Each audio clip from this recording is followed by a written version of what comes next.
కాంగ్రెస్ ప్రభుత్వం ఇచ్చిన హామీలను తీర్చలేకే కుంగిపోతుందని సిపిఐ ఎమ్మెల్యే సాంబశివరావు తెలిపారు. సిద్దిపేట మాజీ ఎమ్మెల్యే ఎడ్ల గురువారెడ్డి 14వ వర్ధంతి కార్యక్రమంలో సాంబశివరావు పాల్గొన్నారు. ఆయన విగ్రహానికి పూలమాలలు వేసి ఘన నివాళులర్పించారు. ప్రజలకు హామీలు నెరవేరుస్తామని మభ్యపెడుతోందని ఆరోపించారు. తెలంగాణలో కాళేశ్వరంపై విచారణ జరుగుతుందని తెలిపారు.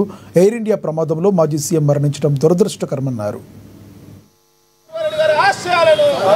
భారతదేశ వ్యాప్తంగా అనేక అంశాలపైన చర్చ జరుగుతుంది. తెలంగాణలో ప్రత్యేకంగా ఇప్పుడు కాళేశ్వరం సంబంధించి విచారణ ఇవన్నీ కొనసాగుతున్నాయి. అలాగే నూతన ప్రభుత్వం తాను చేసిన వాగ్దానాలు అమలుకు ఎంతవరకు సఫలీకృతమైంది, ఎంతవరకు కాలేదు, ఇటువంటివన్నీ కూడా ప్రజల్లో చర్చ జరుగుతూ ఉంది. దానికి ముందుగా నిన్నే ఒక ప్రమాదం, ఎయిర్ ఇండియా క్రాష్ అయింది.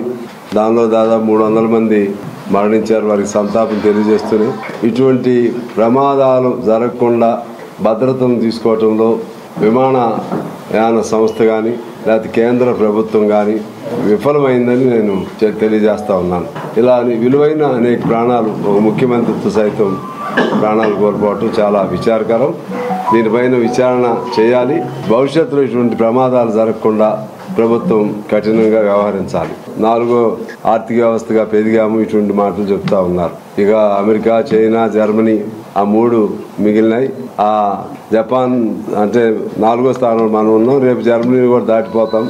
అసందర్భమైనటువంటి, అసంబద్ధమైనటువంటి పత్రికలు పేపర్ మీద గీతలు రాసుకుని తనకు తానే ఊహించుకుని సంపన్నవంతుడుగా ఊహించుకునే పద్ధతుల్లో ప్రజల్ని మభ్యపెట్టడానికి, తప్పుదారి పట్టడానికి వీళ్ళు ప్రయత్నం చేస్తున్నారు కేంద్ర ప్రభుత్వం. మరి ఈ 11 ఏళ్ల కాలంలో అంతా ఫెయిల్యూర్సే ఉన్నాయి తప్పితే ఆర్థికపరమైన అసమానతలు మరింత పెరిగాయి తప్పితే సమానత్వం